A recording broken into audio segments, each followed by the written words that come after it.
금과 은이 정말 심상치가 않습니다. 일단 금은 상당 부분 최근에 올라왔기 때문에 여기서도 올라가도 이 상단이 어느 정도 막혀 있어요. 그 반면에 은값 같은 경우는 이 상단이 아직 많이 열려 있거든요. 그러니까 이 말이 뭐냐, 현재 금에 비해서 은이 더 매력적이다 라는 부분인 거고, 특히 최근에 정말 재밌던 부분들이 미국 시장이나 코인 시장에 굉장히 크게 출렁거리면서 급락세를 밟은 과정 속에서도 은값은 매물대 횡보만 했을 뿐이지 크게 낙폭을 보인다거나 그런 현상은 보이지 않았습니다. 오히려 단기적으로 시장이 소강 상태에 접어듦에 따라서 은은 현재 치고 올라가는 이런 양상이 보이고 있는 건데요. 자, 우선 금과 은행 같은 경우는 장기적으로 현재 슈퍼사이클이 형성이 되어 있습니다. 그리고 은행 같은 경우는 향후 7배 가량의 더 추가적인 상승이 잠재력이 있기 때문에 지금 보셔도 전 늦지 않았다고 생각합니다. 우선 은값 같은 경우는 제가 2년 4개월 5개월 전 분석했던 기간보다 한 연평균 50% 넘게 올라왔습니다. 그래서 제가 1kg바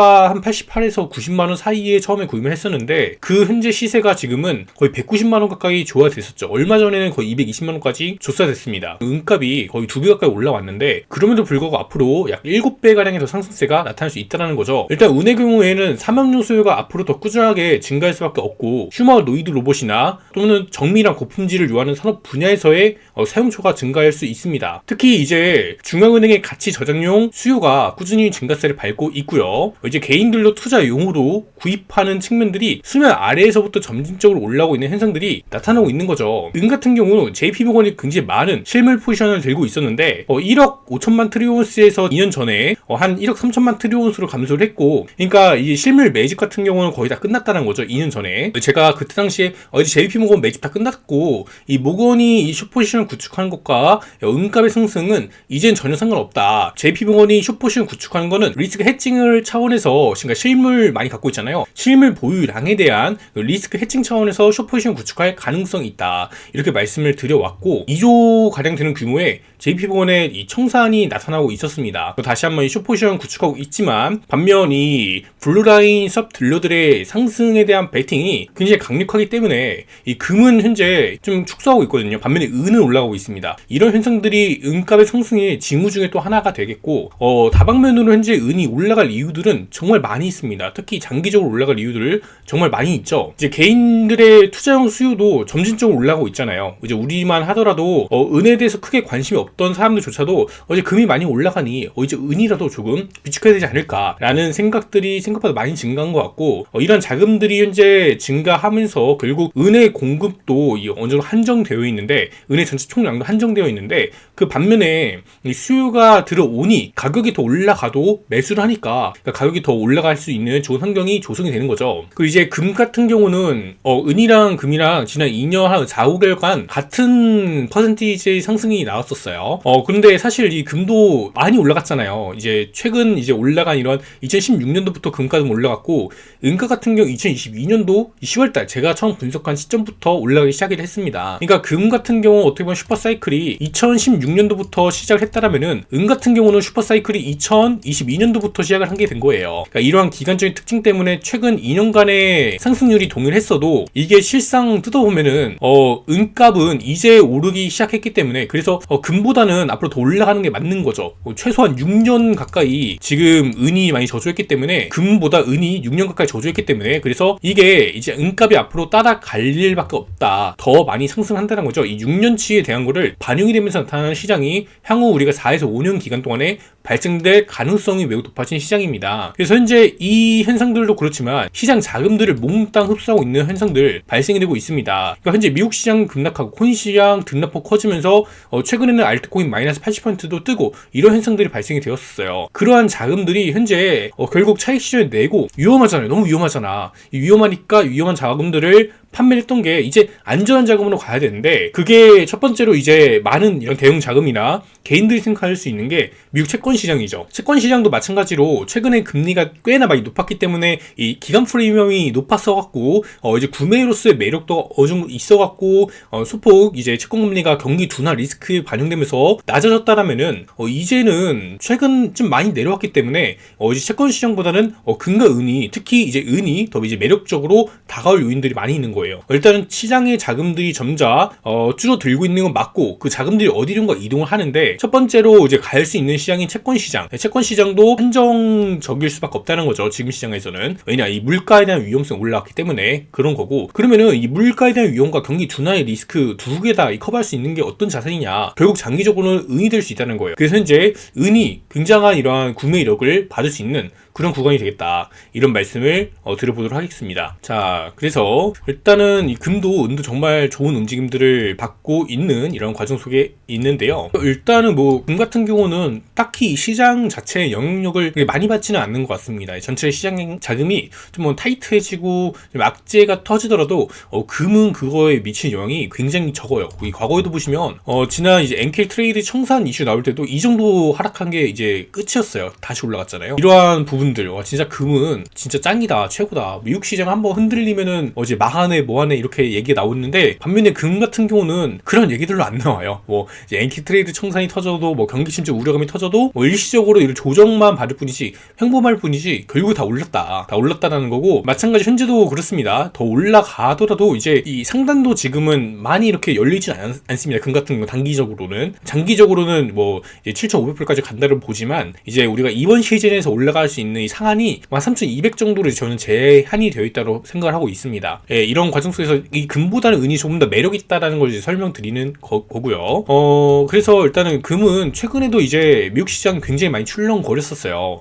급락을 한 반면에 이제 금 같은 경우는 상승 조금 한 거에 대해서 이제 많이 상승하다 보니까 거기서 차익 실현이 조금 나왔다. 그래서 이제 블루라인 투기 포지션 같은 경우도 최근에 좀 익절하는 모습들이 나타나면서 걔네들이 이제 좀 익절한 것 같아요. 부금의 이 조정을 받았다더라라는 흐름을 볼 수가 있겠습니다. 근데 크게 보면은 금도 굉장히 견고하게 올라갑니다. 뭐 주봉 흐름에서도 아직 흐름을 타고 있고요. 근데 이게 또 엄청나게 크게 당장 올라갈 거냐라고 봤을 때는 당장 이 단기에서 중기 정도의 흐름은 그건 또 어려울 수 있겠다. 그래서 제가 계속 말씀드린 게 금, 은은 달러를 같이 보셔라, 이렇게 말씀을 드리고 있는 거고요. 네, 은값 같은 경우도 이제 좀 변동성은 최근 좀 많이 심화가 되고 있지만, 원래 은에 내재되어 있는 변동성일 뿐이고 기본적으로 아직 상승 트렌드 내에 위치해 있습니다. 크게 보면은. 그리고 최근에 이제 금값이 올라간 거에 은은 따라가지 못했어요. 최근에 좀 많이 부진했고, 그래서 상승률 자체는 이제 전망 시작하고 나서부터 계속 오르기 시작했는데, 중간에 이 등락폭이 마이너스 한 30% 위아래로 등락폭이 있다 보니까 이 정도는 이제 기본적으로 알고 투자에 들어가는 자산이다, 이렇게 말씀을 드려봅니다. 마찬가지로 이번에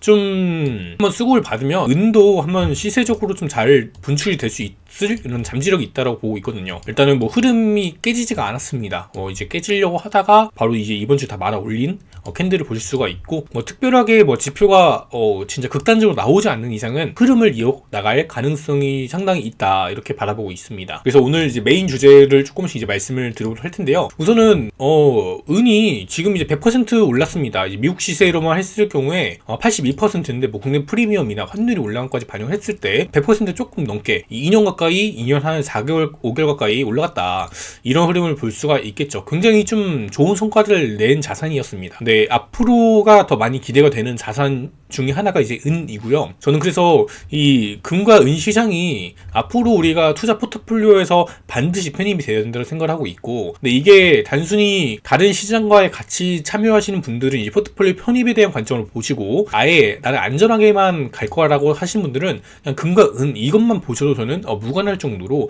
굉장히 현재 시장 흐름을 받을 수 있는 좋은 흐름을 현재 다 받고 있다, 이렇게 말씀을 들어볼 수 있겠습니다. 그럼 이제 최근에 시장이 많이 급락이 나왔었잖아요.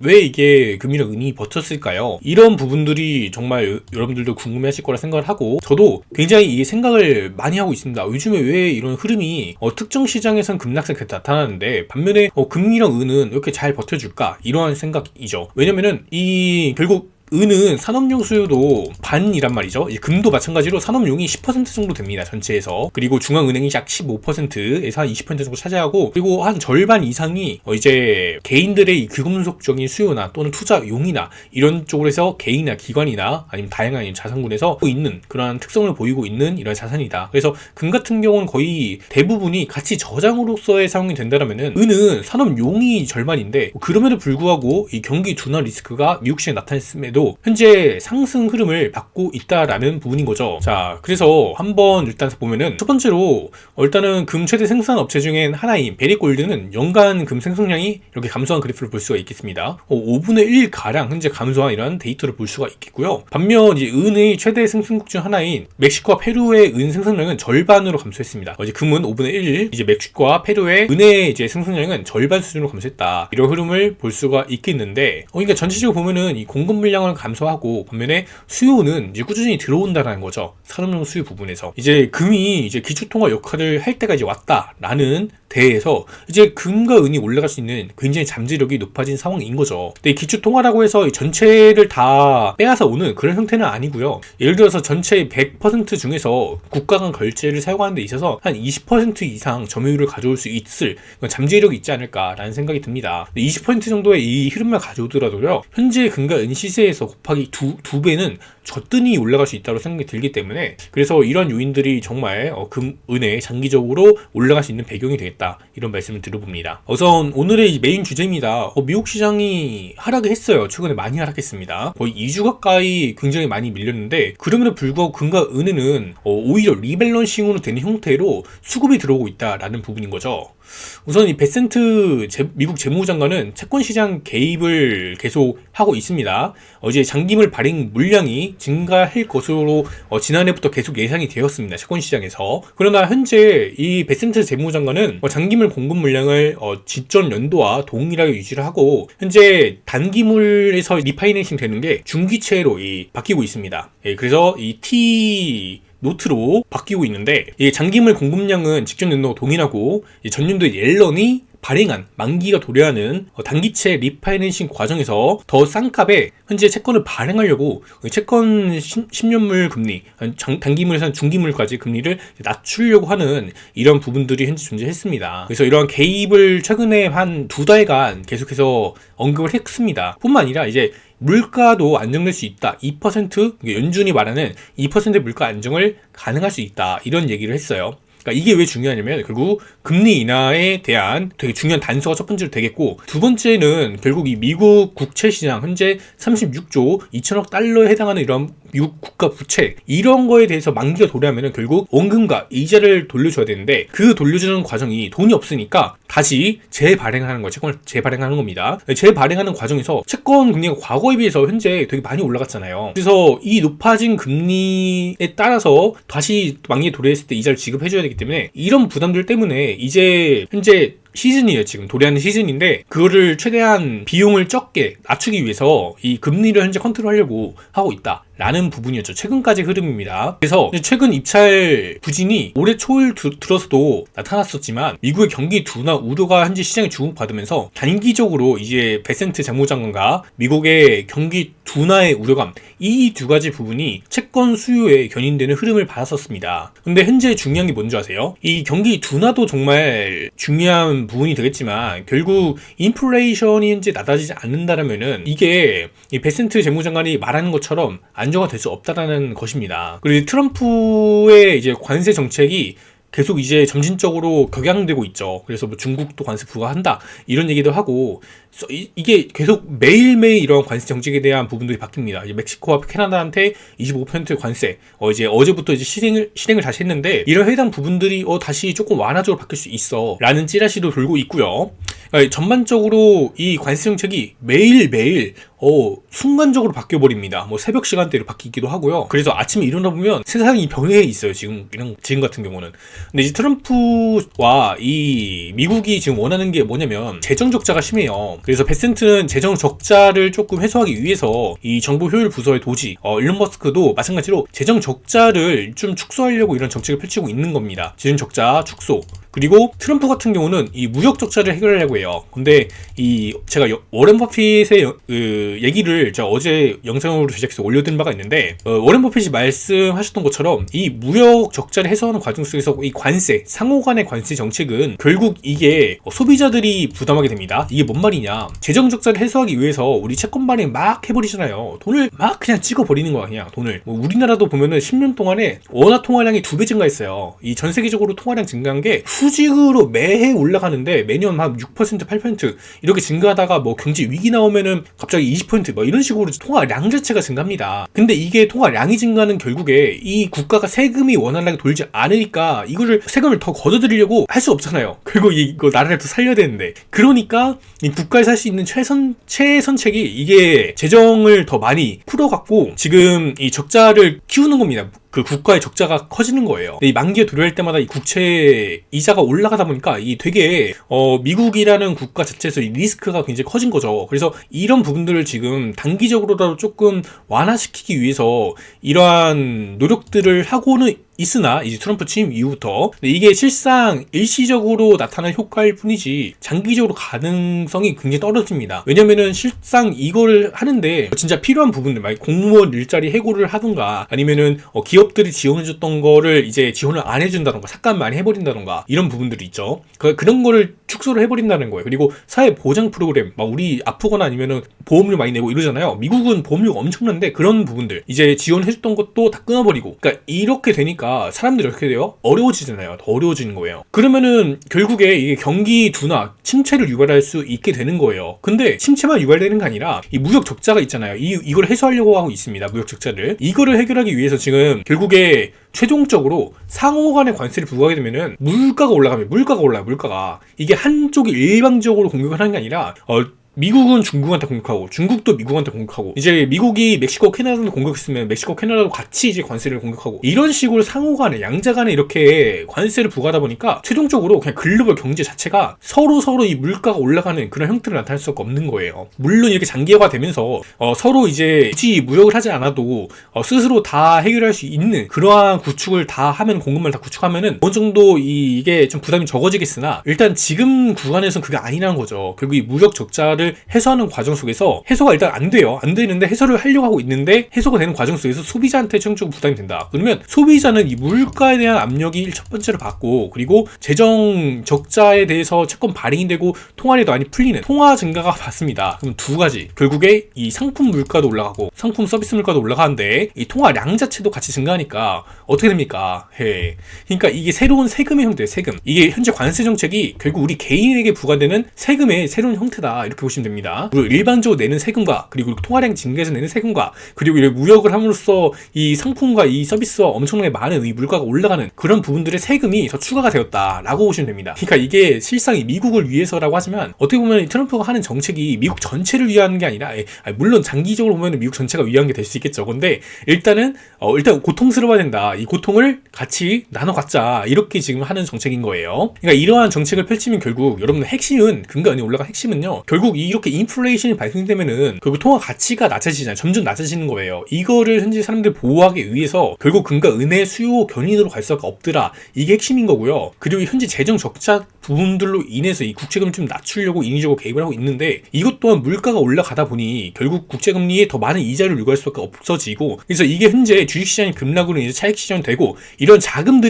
있잖아요. 그러니까 주식시장에서 만약에 1조치를 매각을 했어요, 누군가가. 이 1조를 그냥 현금으로 쌓는 거 아니잖아요. 미국 단기채를 사던가 아니 뭔가 사야 되는데, 결국 이 금과 은의 수요를 견인할 수가 없다는 겁니다. 시장이 지금 안정적이다, 경제가 많이 안정적이다 라고 하면은 비트코인이나 그런 시장에도 돈이 흘러갈 수가 있겠죠. 근데 지금은 시장이 굉장히 불안정하고 불확실성이 안 좋은 방향으로 흘러갈 수 있는 요인들이 상당히 많기 때문에, 그러한 부분들의 이 자금들이 결국 금과 은으로 리밸런싱이 되는 겁니다. 리밸런싱이. 그래서 기본적으로 현재 전반적으로 이 자산시장 동을 다 봤을 때 금과 은은 진짜 최강이다, 이렇게 볼 수가 있을 것 같습니다. 단순히 제가 금과 은을 들고 있기 때문에 그런 얘기를 하는 게 아니라 일단 흐름 자체가 일단 이렇게 나와 있는 거고요.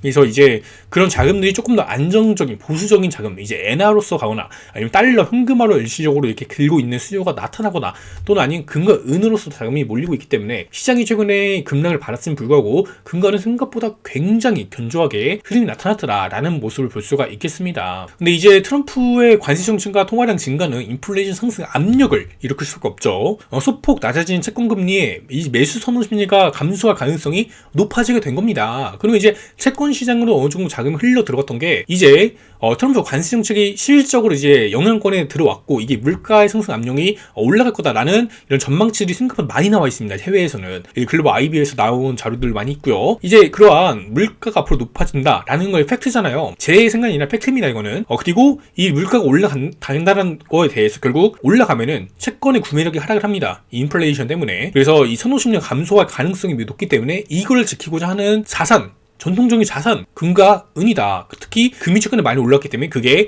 은으로서 자금 매수 현상이 더 많이 들어온 구간이다. 이렇게 정리해 볼 수가 있겠습니다. 좀 장기적으로 더 늘려서 보면은 이렇게 많이 삭감하고 정부 효율성 부서에서 예산을 삭감하고 경기 둔화 리스크에 현재 단기 수요가 올라왔을 뿐이지 이게 장기적인 구매력 상승으로 채권에 대한 구매력을 견인하기에는 좀 어렵다라는 부분을 말씀드립니다. 최근에 미국 증시와 코인의 하락은 채권보다는 금과 은에는 호재로 작용하게 되는 겁니다.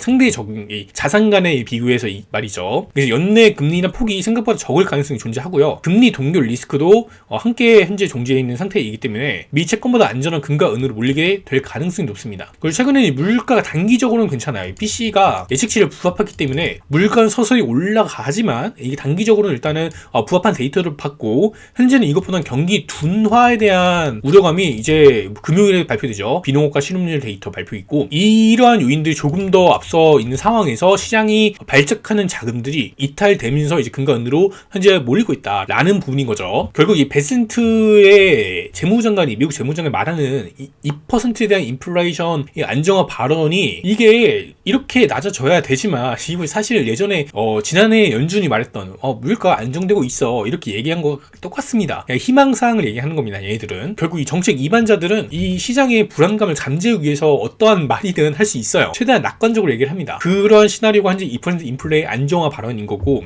그래서 일단은 그러한 만약에 물가가 안정화되면은 채권 시장의 구매력이 굉장히 높거든요. 왜냐면 금리가 꽤나 높기 때문에. 근데 물가가 잡힐 수 없기 때문에 채권 시장이 안 좋다는 겁니다. 그래서 현재 이 리밸런싱 자금들이 금과 은으로 상당량 많이 이동이 되고 있다라는 부분을 말씀드려봅니다. 금, 은, 엔, 달러 장기적으로 보시면 좋아요. 왜냐면 이 경기 둔화 리스크가 있다고 말씀드렸잖아요. 이게 저는 향후 몇 개월? 아니 그냥 이번 달하고 다음 달 중에 또 한 번 터질 거라 보거든요. 그러니까 현재 시장이 전반적으로 경기 둔화 리스크 있고 물가 상승 리스크 있고 이게 계속 나타날 거예요. 또 관세 리스크, 관세 전쟁 리스크 뭐 계속 이게 나타날 건데 앞으로 이런 거에 대해서 우리가 매일매일 이거 보면서 매일매일 포지션을 바꾸면은 진짜 머리 아프잖아요. 그냥 우리가 큰 방향성을 딱 몇 개 정해놓고 그거에 따라서 리밸런싱 잘 자산 배분해놓고 그렇게 현재 가야 되는 시장이 아닐까 이런 말씀을 드려봅니다. 그래서 최근에 이제 왜 그러면 금이 어떻게 이동했냐 이런 부분 일단 현물 ETF의 역대급 수요 증가 경향이 되고 있죠. 와 이렇게 보시면 이 자금들이 뭐 지난 뭐 2020년대 코로나 때 이후보다도 더 많이 올라갔습니다. 그러니까 굉장한 역대급의 ETF 수요 경향이 되고 있다는 겁니다. 이렇게 ETF 수요 경향이 된다. 이 말은 즉 금의 시세가 올라가는데 굉장히 중요한 역할을 한다라는 거거든요. 근데 이제 이 금만 이렇게 들어왔을까요? 은에도 상당량 들어왔을 가능성이 높습니다. 네, 그래서 맞습니다. 스태그플레이션 기간에서는 금과 은이 굉장히 강하고 지난 이 1971년부터 1980년대까지 9년 기간에 있던 스태그플레이션 기간 속에서는 은의 시세가 약 31배가 올라갔던 이런 기간이 있습니다. 그 당시는 이제 헌트 형제들이 굉장히 많은 대규모의 선물 시장 투기 포지션을 했고 그리고 전 세계적으로 선전선동을 했다고 합니다. 이 광고를 막 선전하니까 사람들이 은을 막 산 거예요. 그러니까 이게 얘네들은 먼저 사놓고 선전선동을 해갖고 가격을 막 덤핑시켰다는 거죠. 마지막에 이게 뭐 증거 문제도 있었고 그래서 굉장히 손실을 좀 많이 크게 보고 나왔다라고 이제 알고 있습니다. 근데 이러한 투기 포지션이 현재도 이제 JP모건이 하고 있다라는 게 이제 은시장에 기본적으로 여러분들 알고 있는 사실인데 그렇다고 JP모건은 반대로 실물 은은 한 1억 3천만 트리온스를 쌓아놓은 상태인데 반면에 선물시장에서는 숏포지션을 구축을 하고 있단 말이죠. 근데 이 선물시장이 숏포지션 구축을 하고 있더라도 이 은가격의 상승과는 전혀 무관합니다. 단순히 얘가 포지션이 굉장히 많잖아요. 그거에 대해서 이제 리스크 해칭으로 차원에서의 포지션을 걸어놨을 가능성도 존재를 하는 거기 때문에 그래서 그런 요인들은 크게 우리가 신경 쓸 필요는 없는데 중요한 건 JP모건이 이게 불필요하게 이 은을 샀겠냐라는 거죠. 뭔가 이게 이득이 되니까 최소한 이 은행 이자보다는 더 도움이 되니까 그래서 사지 않았을까? 이 모건이 굉장히 똑똑한 놈이거든요. 그래서 이게 괜히 하진 않았을 것이다. 적어도 그 이상의 이 성과를 보일 수 있기 때문에 실물을 축적한 것이다. 이게 정말 합리적인 선택이겠죠. 그래서 이 모건이 어떠한 포지션을 취하던 그거는 상관이 없습니다. 이 팩트는 현재 모건이 1억 3천만 트리온스를 들고 있다는 거고, 그게 지난 2년 전에 1억 5천만 트리온스였으며 좀 감소를 했지만 그 물량 자체를 들고 있다는 게 굉장히 중요한 사항인 것 같습니다. 전반적으로 이제 금과 은은 앞으로 이제 올라갈 수밖에 없다. 장기 슈퍼 사이클이다. 그래서 장기적으로 보셔도 된다. 이렇게 말씀을 드려보겠습니다. 그래서 최근에 이제 추가적으로 나온 소식, 어제 나온 소식에 따르면 이제 뭐 금 같은 경우는 트럼프의 무역으로 인해서 무역 불확실성으로 인해서 급등을 했다라고 합니다. 무역 전쟁 본격화가 되면서 금은 현명한 투자자들이 선호한 자산을 부상을 했더라라는 부분이고요. 이제 금의 랠리는 정치적 불확실성, 트럼프 공격적인 관세 정책, 이것 때문에 인플레이션 압력이 야기하고 있기 때문에 글로벌 성장 모멘텀도 같이 둔화되고, 그런 부분들이 결국 더 안전하게 방어를 하고자 하는 돈들이 피난처 역할로서 이제 금과 은으로 모이고 있다는 거죠. 그래서 이 트레이더들도 그리고 중앙은행들도 이 금에 굉장히 초점을 맞춰서 이제 가격을 덤핑시키고 있더라라는 부분이고요. 그래서 이제 애널리스트들은 온스당 3,000달러에서 보면은 금 같은 경우는 약 한 3,400달러까지 단기 전망은 올해 전망 이렇게 포진이 되어 있습니다. 이러한 상황이고, 이제 뭐 3,500달러 도달 가능성, 뱅크 오브 아메리카에서도 얘기를 했네요. 그러니까 이 가격 밴드가 지난 뭐 2,800에서 한 3,000달러를 말했다면은 최근에 상승을 많이 하다 보니까 목표가 상향 조정도 나오고 3,500달러까지 이렇게 포진이 되어 있습니다. 올해 전망 같은 경우 그런데 저는 약간 올해 좀 굴곡이 좀 크게 있지 않을까라는 생각이 듭니다. 굴곡이라는 거는 위에 대한 굴곡도 있지만 아래에 대한 굴곡도 같이 있는 해가 될 가능성이 높다고 생각을 하고 있습니다. 결국 우리가 위기가 한번 나타나면은 그 이후에 더 많은 중앙은행의 통화 발행 정책으로 통해서 금값이 그때는 진짜 더 크게 올라갈 수 있는 그런 요인들이 되기 때문에, 그 전까지는 굉장한 굴곡, 위와 아래에 대한 굴곡이 나타나면서 트럼프의 우려감과 지역적인 우려감과 이런 게 있을 때는 올라가고, 또 이제 그게 한번 소강상에 접어들고 경기 둔화 리스크가 굉장히 커지면은 또 내려가고, 약간 이런 식으로서 움직이는 형태가 나타나지 않을까 싶네요. 그리고 현재 트럼프는 브릭스 진영의 150%에 대한 관세에 언급도 상당히 많이 나왔었죠. 근데 이제 중국의 관세 부과의 수위를 현재 높이고 있는 상황인데, 중국도 똑같이 얘기를 하고 있습니다. 중국의 관세 부과를 통해서 최종적으로 미국이 부담을 지가하겠다, 이러한 입장을 현재 강력하게 필요로 하고 있습니다. 그래서 중국 같은 경우도 가만히 있지는 않습니다. 과거의 미국이 아니에요. 지금 미국의 힘이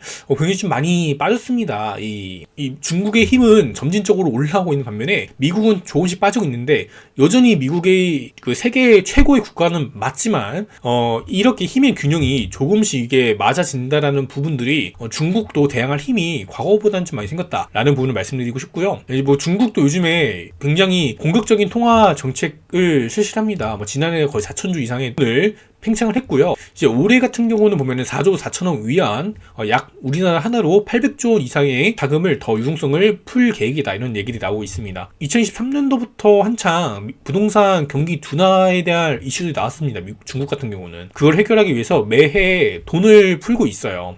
그리고 그 올해 풀 걸로 예상되는 돈이 2019년도 2조 1,500조 위안 대비 약 한 2배가 넘는 증가 추이를 보이고 있더라라는 부분인 거죠. 중국이 결국 위안화를 이렇게 많이 발행하잖아요. 위안 발행을 하는데, 이렇게 발행을 하면서 같이 하고 있는 게 결국 이거를 더 안전하게 자금을 지키기 위해서 금이랑 은을 많이 매수를 하고 있습니다. 그리고 이 금도 상당량 많이 증가한 추이를 보이고 있는데, 이제 중국의 개인들도 생각보다 많이 매수를 하고 있다는 거죠. 이제 공식적으로는 중국이 약 한 2,300톤가량의 금이 있을 것이다, 이렇게 나오고 있지만 개인은 약 3만 톤이 있다, 이렇게 나오고 있거든요 지금. 그러니까 이게 굉장히 이러한 경기 불황 고민이 지속될수록 개인 투자자들도 더 많은 금을 매수할 수밖에 없더라 라는 부분이 되겠습니다. 결국 이 수요적인 측면은 너무 차고 넘쳐요. 결국에 시간이 경과할수록 매수할 사람은 너무나도 많습니다. 가격이 올라가도 아마 매수할 거예요. 이번에 우리나라만 하더라도 프리미엄이 한 20% 꼈음에도 불구하고 막 사겠다고 막 몰려들잖아요. 그런 것처럼. 그리고 최근에 보니까 제가 방송에 한번 나가서 방송 수령했는데 거기에 다 좋은 댓글이 많았지만 한번 간혹가다 그런 분이 계시더라고요. 금 맨날 빠지고 있는데 그 왜 올라간다고 하냐고 그런 댓글을 본 적이 있는데, 그 댓글을 왜 달았을까 라고 생각을 해보면 그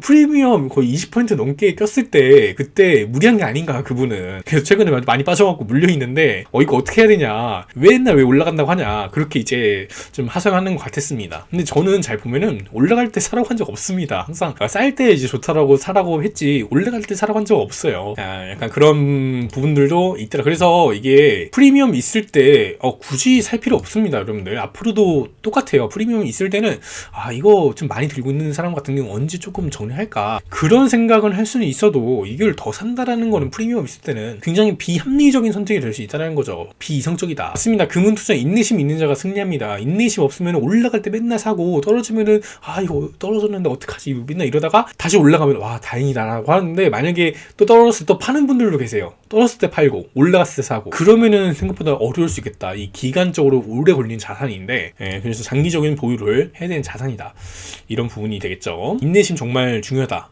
저도 그렇게 생각을 하고 되게 좋은 말씀 주셨네요.